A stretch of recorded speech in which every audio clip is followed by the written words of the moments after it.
बिस्मिल्लाहिर्रहमानिर्रहीम। अस्सलाम वालेकुम वरहमतुल्लाहि वबरकातुहू। उम्मीद है कि डियर स्टूडेंट्स आप सब खैरियत से होंगे। आज हम फर्स्ट ईयर बायोलॉजी का लेक्चर नंबर 5 जो कि चैप्टर नंबर 1 जिसका टाइटल इंट्रोडक्शन टू बायोलॉजी है उससे डिस्कस करेंगे। पिछले लेक्चर यानी कि लेक्चर नंबर 4 में हमने बायो एलिमेंट्स वाला टॉपिक कंप्लीट कर लिया था। वो बायो एलिमेंट वाले टॉपिक्स के बिल्कुल नीचे 2 पैराग्राफ्स हैं, पहले हम उन्हें डिस्कस करेंगे। उन पैराग्राफ्स में कॉम्प्लेक्सिटी इन लिविंग ऑर्गेनिज्म को डिस्कस किया गया, रेगुलेटरी मैकेनिज्म्स को डिस्कस किया गया और एक टर्मिनोलॉजी प्रोटोप्लाज्म है उसको जानेंगे कि वो क्या है। Complexity biological organisation is not simple. इसमें हाई डिग्री ऑफ कॉम्प्लेक्सिटी पाई जाती है बायोलॉजिकल ऑर्गेनाइजेशन में। अब कॉम्प्लेक्सिटी क्यों पाई जाती है? कोई भी ऑर्गेनिज्म, कोई भी चीज़ जितनी ज़्यादा कॉम्प्लेक्स होगी उसमें फंक्शन परफॉर्म करने की उतनी ज़्यादा सलाहियत होगी, उतनी ज़्यादा फंक्शन परफॉर्म करेगी, उतना अच्छा फंक्शन परफॉर्म करेगी।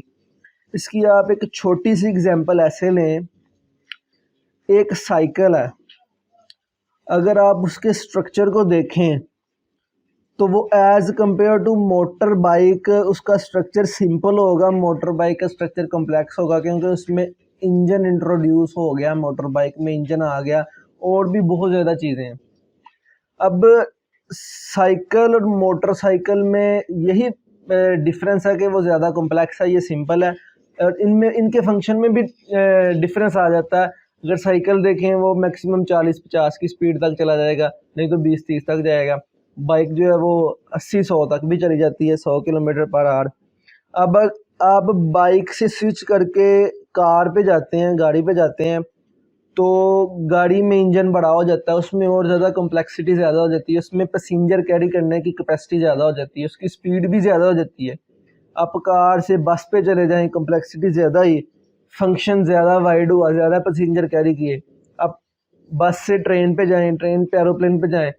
मीन्स के कहने का मतलब ये है जैसे जैसे कोई चीज़ कम्प्लेक्स होती है उसमें फंक्शन परफॉर्म करने की सलाहियत बढ़ती जाती है, वो ज़्यादा फंक्शन परफॉर्म कर सकती है और एफिशिएंट फंक्शन परफॉर्म कर सकती है। इसी तरह से जो बायोलॉजिकल ऑर्गेनाइजेशन है, लिविंग ऑर्गेनिज्म है, उनमें जो छोटे छोटे मालिक्यूल्स आपस में मिलके ऑर्गेनाइज हो के एक मालिक्यूल बनाया हुआ है, वो ऑर्गेनाइजेशन इतनी सिंपल नहीं है, वो बहुत ज़्यादा कॉम्प्लेक्स ऑर्गेनाइजेशन है। हाई डिग्री ऑफ कॉम्प्लेक्सिटी पाई जाती है उस ऑर्गेनाइजेशन में। अब इस हाई डिग्री ऑफ कॉम्प्लेक्सिटी की वजह से organisms A number of processes perform करते हैं जिनमें कॉम्प्लेक्स प्रोसेसेस भी इन्वॉल्व हैं।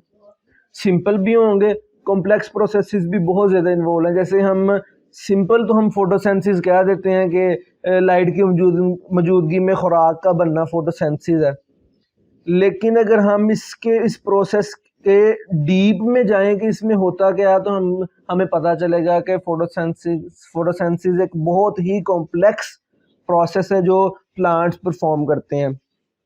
इसी तरह से ऑर्गेनिजम्स में कुछ रेगुलेटरी मैकेनिज्म्स हैं जो ऑर्गेनिजम्स में बिल्ट इन है। बिल्ट इन का मतलब है पहले से ही मौजूद है। इसकी एग्जांपल आप ऐसे लें, आप एक मार्केट में जाते हैं, सेल फोन बाय करके लेके आते हैं घर में। जब आप उसको पावर ऑन करते हैं तो आप देखते हैं उसके अंदर सॉफ्टवेयर पहले ही मौजूद है, कुछ एप्लीकेशंस भी मौजूद है, कैमरा मौजूद होता है, कॉल्स करने के लिए फ़ोन की एक एप्लीकेशन मौजूद होती है। अब जो आपने फ़ोन ऑन किया उसमें जो पहले ही एप्लीकेशंस मौजूद थी, आप उन्हें कहेंगे ये बिल्ड इन एप्लीकेशंस थी इसके अंदर। इसी तरह लिविंग ऑर्गेनिजम्स में बहुत सारे रेगुलेटरी मैकेनिज्म्स पहले से ही बिल्ट इन होते हैं। इन रेगुलेटरी मैकेनिज्म की ही वजह से ऑर्गेनिजम्स अपने इन्वायरमेंट के साथ इंटरएक्ट करते हैं और उनका स्ट्रक्चरल फंक्शनल इंटेग्रिटी मेंटेन रहती है। ये कैसे रहती है इनकी मेंटेन? आप देखें, अगर इन्वायरमेंट का टेम्परेचर 37 डिग्री सेल्सियस से ज़्यादा हो गया, आप फिर भी अपना टेम्परेचर बॉडी का चेक करेंगे, आपका टेम्परेचर 37 के राउंड बाउंड ही आएगा। इन्वायरमेंट का टेम्परेचर चाहे 45 पे चला गया, 47, 50 तक चला गया, आपका टेम्परेचर इंटरनल टेम्परेचर ऑलमोस्ट 37 के अराउंड बाउंड ही आएगा। ये कैसे मेंटेन किया जाता है? रेगुलेटरी मैकेनिज्म के ज़रिए। अब स्ट्रक्चर की बात करें, टेम्परेचर ज़्यादा होने की वजह से आपकी बॉडी को भी मेल्ट नहीं किया, आपका स्ट्रक्चर वैसा का वैसा ही रहता है, कोई स्ट्रक्चर ख़राब नहीं हो जाता टेम्परेचर ज़्यादा होने की वजह से। ये रेगुलेटरी मैकेनिज़्म ही हैं जिनकी वजह से ऑर्गेनिज़म का फंक्शन और स्ट्रक्चर बहाल रहता है। कभी ऐसा हुआ है कि आप जो नॉर्दर्न एरियाज़ है उधर चले गए हैं, मरी वगैरह, नारायण का गान वगैरह, वहाँ पे टेम्परेचर बिलो 0 डिग्री होता है विंटर में, लेकिन आपका जो इंटरनल टेम्परेचर है वो 37 ही रहता है। ये सारा रेगुलेटरी मैकेनिज़्म की वजह से होता है। इसी वजह से ऑर्गेनिज्म अपने इन्वायरमेंट के साथ इंटरेक्ट करता है और ज़िंदा रह सकता है, अपना स्ट्रक्चर और फंक्शन अपनी जो बकाया है वो कायम रख सकता है। ये कुछ रेगुलेटरी मैकेनिज़म्स के बारे में था। अब प्रोटोप्लाज्म एक टर्मिनोलॉजी पैराग्राफ में यूज़ की गई है। प्रोटोप्लाज्म क्या होता है? पहले हम एक जनरल सेल के स्ट्रक्चर को देखते हैं। सेल में बेसिकली मैं एनिमल सेल की बात कर रहा हूँ। उसका सेंट्रल न्यूक्लियस होता है, उसके बाहर एक फ्लूइड होता है जो फ्लो कर रहा होता है, उसे साइटोप्लाज्म कहते हैं, और बाहर एक कवरिंग होती है, इसे सेल मेम्ब्रेन कहते हैं। अगर आप न्यूक्लियस और साइटोप्लाज्म दोनों को कलेक्टिवली एक टर्म में लाना चाहें, उसके लिए एक टर्मिनोलॉजी यूज़ करना चाहें, तो उसे प्रोटोप्लाज्म कहेंगे। और इस जैसी ही एक टर्म है प्रोटोप्लास्ट। प्रोटोप्लास्ट। अगर आप साइटोप्लाज्म, न्यूक्लियस और साथ में सेल मेम्ब्रेन को भी ले लें, इन तीनों के लिए जो टर्मिनोलॉजी यूज़ की जाएगी उसे हम प्रोटोप्लास्ट कहेंगे। ये टर्मिनोलॉजीज आपने याद रखनी है। इन शॉर्ट आप एक एनिमल सेल को प्रोटोप्लास्ट भी कह सकते हैं, क्योंकि एनिमल सेल के आउटर में सेल वॉल नहीं पाई जाती। अब डियर स्टूडेंट्स, हम नेक्स्ट टॉपिक पे आते हैं, लेवल्स ऑफ ऑर्गेनाइजेशन पे। लेवल्स ऑफ ऑर्गेनाइजेशन से मुराद है कि किस तरह से एक ऑर्गेनिज्म ऑर्गेनाइज हुआ है, छोटे से छोटा पार्टिकल किस तरह मिलके ऑर्गेनाइज होकर एक पूरा ऑर्गेनिज्म बनाता है, उसके लेवल्स को डिस्कस करना है। किन किन लेवल पे क्या क्या चीज़ें आपस में मिलके क्या क्या चीज़ें बनाती हैं।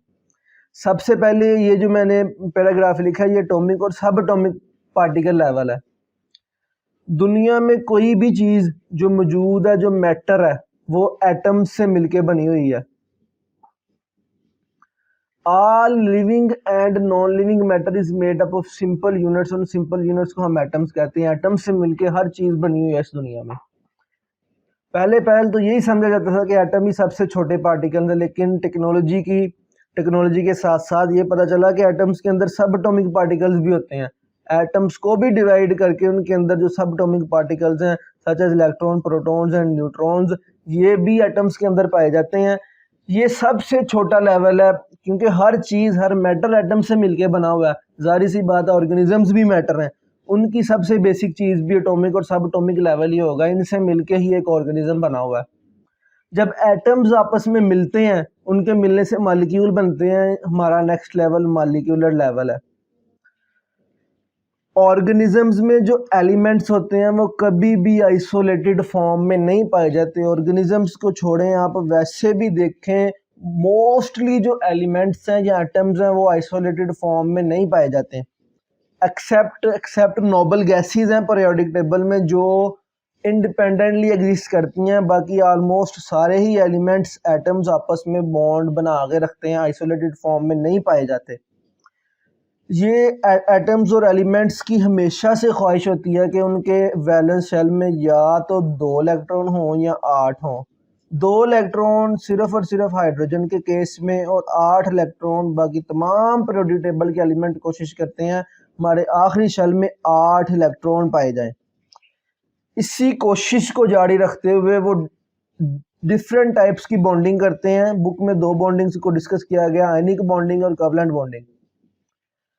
अगर तो दो जो एटम्स हैं उनमें ट्रांसफर ऑफ इलेक्ट्रॉन हो और आयंस की फॉर्मेशन हो के बॉन्ड बने, उसे आयनिक बॉन्ड कहते हैं। अगर तो 2 एटम्स हैं, उनमें डेफिशिएंसी दोनों में इलेक्ट्रॉन की ज़्यादा है, उनमें बातचीत चल रही है, भाई तुम मुझे इलेक्ट्रॉन दे दो, तुम मुझे दे दो, दोनों एक दूसरे की बात नहीं मान रहे। एट द एंड उनके पास एक यही हल होता है कि वो दोनों करीब आते हैं और दोनों अपने इलेक्ट्रॉन म्यूचुअल शेयर करके बैठ जाते हैं। ऐसी बॉन्डिंग को कोवलेंट बॉन्डिंग कहते हैं। अब जब दो एटम्स, दो एलिमेंट्स आपस में बॉन्ड बना के बैठ जाते हैं, उनके बॉन्ड बनाने के नतीजे में एक स्टेबल कंपाउंड फॉर्म्ड होता है। उस स्टेबल कंपाउंड को मॉलिक्यूल कहते हैं। ये मॉलिक्यूल की फॉर्मेशन हो गई। अब लिविंग वर्ल्ड में, ऑर्गेनिजम्स में जो मोस्ट कॉमन एलिमेंट्स या एटम्स पाए जाते हैं वो hydrogen, carbon, oxygen, nitrogen, phosphorus, sulphur है। Are the most common atoms in biological system. जो लिविंग वर्ड्स की दुनिया है, जो लिविंग थिंग्स की दुनिया है, उसमें ज़्यादातर यही एटम्स पाए जाते हैं। अब मॉलिक्यूलर लेवल पे मॉलिक्यूल्स को क्लासीफाई किया गया, दो बेसिस पे क्लासीफाई किया गया। बेसिकली जब भी किसी चीज़ को क्लासीफाई किया जाता है उसकी कोई बेस होती है। हमने ऑर्गेनिज्म को क्लासीफाई किया, ये ऑटोट्रॉफ्स हैं, ये हेटरोट्रॉफ्स हैं। किस बेस पे क्लासीफाई किया? उसकी कोई बुनियाद होगी, कोई बेसिस होगी। क्या बेसिस है कि उनका खुराक तैयार करने का तरीका क्या है, वो खुराक कैसे हासिल करते हैं। जो अपनी खुराक खुद बना के खुद इस्तेमाल कर लेते हैं हेटरोट्रॉफ हैं। जो खुद नहीं बनाते, दूसरों पे डिपेंडेंट है खुराक के लिए, हेटरोट्रॉफ्स हैं। इसी तरह मॉलिक्यूल की क्लासिफिकेशन के लिए जो पहली बेसिस है उनका मॉलिक्यूलर वेट है कि मॉलिक्यूलर वेट ज़्यादा या कम होने की बेसिस पे हमने मॉलिक्यूल्स को दो कैटेगरी में डिवाइड किया, micro molecule and macro molecule. Micro molecule means के इनका जो मॉलिक्यूलर वेट है वो लो होता है। मैक्रो मॉलिक्यूल्स मीन के इनका मॉलिक्यूलर वेट हाई होता है, ज़्यादा होता है। अब H2O की एग्जांपल लें, सिर्फ 3 एटम्स हैं। कार्बन डाइऑक्साइड की एग्जांपल लें, 3 एटम्स हैं। ग्लूकोज की एग्जांपल लें, 24 एटम है। स्मॉल मॉलिक्यूल है, छोटे मॉलिक्यूल्स हैं, मैक्रो मॉलिक्यूल में आ जाएंगे। नेक्स्ट आप मैक्रो मॉलिक्यूल्स में स्टार्च आ जाती हैं, प्रोटीन्स आ जाती हैं। ये ना मैंने स्टार्च का जनरल फार्मूला लिखा है, CnH10O5 और ब्रैकेट में मैंने N लिखा है। ये जो N है ये 1 से लेकर 1000 या मैनी थाउजेंड तक हो सकता है। आप इधर N की जगह 100 पुट करके देखें मॉलिक्यूल का साइज कहाँ पे चला जाता है। N की जगह आ जाएगा 100, C100, 100 एटम्स कार्बन के हो गए। बाद में 100 इधर पुट करें, हाइड्रोजन के 1000 एटम्स हो गए। 100 इधर पुट करें, 5 से मल्टीप्लाई करें, 500 एटम्स ऑक्सीजन के हो गए। अब देखें कितना बड़ा साइज हो गया मॉलिक्यूल्स का, इसीलिए माइक्रो मॉलिक्यूल्स की कैटेगरी में आएगा। प्रोटीन्स के साइज भी बहुत बड़े होते हैं। अब दूसरी बेसिस जो है मॉलिक्यूल्स को क्लासिफाई करने की, वो हाइड्रोजन और कार्बन की प्रेजेंस है। वो तमाम मॉलिक्यूल्स जिनमें कार्बन और हाइड्रोजन एक साथ पाए जाते हैं वो ऑर्गेनिक कैटेगरी में आते हैं, ऑर्गेनिक मॉलिक्यूल्स कहलाते हैं, ऑर्गेनिक कंपाउंड्स कहलाते हैं। वो तमाम कंपाउंड्स, वो तमाम मॉलिक्यूल्स जिनमें कार्बन और हाइड्रोजन नहीं पाए जाते वो इनऑर्गेनिक की कैटेगरी में आते हैं, उन्हें इनऑर्गेनिक कंपाउंड्स कहा जाता है। अब यही मैक्रो, यही माइक्रो, मैक्रो, ऑर्गेनिक, इनऑर्गेनिक, ये तमाम मॉलिक्यूल्स जिनकी लातादाद अकसाम हो सकती हैं, बहुत सारी टाइप्स हो सकती हैं, बहुत तरह के ये मॉलिक्यूल्स हो सकते हैं। ये hundreds of micro and macro molecules type ये आपस में मिलते हैं, कंबाइन करते हैं। कैसे कंबाइन करते हैं? डिफरेंट वे से कंबाइन कर सकते हैं। बहुत सारे तरीके हो सकते हैं कंबाइन करने के। ये कंबाइन करके एक पूरा इंडिविजुअल की फॉर्मेशन करते हैं। हमारी बुक में ऑर्गेनिक मॉलिक्यूल्स की कुछ एग्जांपल्स दी गई हैं जिनमें ग्लूकोज है, ये ए अमाइनो एसिड्स हैं, FA फैटी एसिड्स हैं, ग्लाइसिरोल्स हैं, न्यूक्लियोटाइड्स हैं। इनकी एग्जांपल्स आ गए ATP, ADP, AMP। ये मोस्ट इम्पोर्टेंट और अबंडेंट ऑर्गेनिक कंपाउंड्स हैं जो ऑर्गेनिजम्स में पाए जाते हैं।